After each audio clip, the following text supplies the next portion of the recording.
Obet, anak, hanggang ngayon, hindi pa rin matanggap ng puso ko na wala ka na.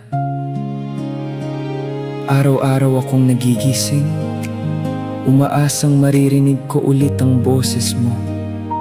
Nabubuksan mo ang pinto at yayakapin mo ako gaya ng dati. Nung nawala ka, lumuhod ako sa Panginoon at sinabi ko, Panginoon, ikaw lamang ang nakakakita ng lahat.